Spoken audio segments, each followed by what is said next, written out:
কোনির সপ্তম পরিচ্ছেদের একটা বিশেষ প্রশ্ন উত্তর নিয়ে আজকে চলে এলাম। কম্পিটিশনে পড়লে মেয়েটা তো আমার পা ধোয়া জল খাবে।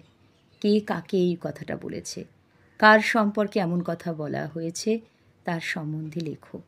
কখন এমন কথা বলা হয়েছে? তুমি কি মনে করো যে সত্যি সে পা ধোয়া জল খাবে? এই বিষয়ে তোমার ভাবনা। অমিয়া বেলাকে এই কথা বলেছিল। বক্তা অর্থাৎ অমিয়া কোনির সম্পর্কে এমন কথা বলেছে। ক্ষিতিশ সিংহ কোনিকে নিয়ে কমল দিঘিতে সাঁতার শেখাচ্ছে।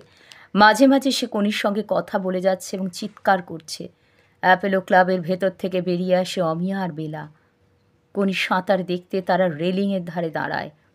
অমিয়া দিন শতেকের পর আজ জলে নেমেছিল। কলেজের পরীক্ষার জন্য সে ব্যস্ত ছিল। অমিয়া না থাকলে বেলা নাকি ট্রেনিংয়ে জুত পায় না। কোনি এখনও হাতের টানই শিখতে পারেনি। এটা লক্ষ্য করে এরা দুজনে অহংকার ভাব দেখায়, গর্ববোধ করে এবং বলে যে সামনের বছর জুপিটারে ফিরে যাবে।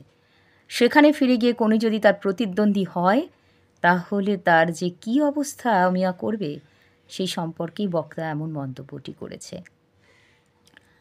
যে প্রতিযোগী একটু উঁচু দরের সে সবসময় নিচু দরের অর্থাৎ তার থেকে নিম্নমানের প্রতিযোগীকে হেয় চোখে দেখে, তাচ্ছিল্য ভাব দেখায়। এখানেও দক্ষ সাঁতারু অমিয়া অদক্ষ সাঁতারু কোনিকে দেখে তার পা ধোয়া জল খাওয়ানোর কথা বলেছে, অপমান করেছে। এটা ঠিক নয়। অহংকার কিন্তু পতনের কারণ।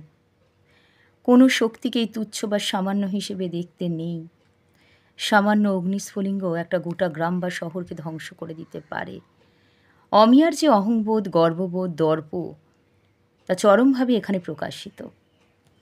তোমরা ভালো করে পরিচ্ছেদগুলো পড়ো, অনেক অনেক প্রশ্ন আছে।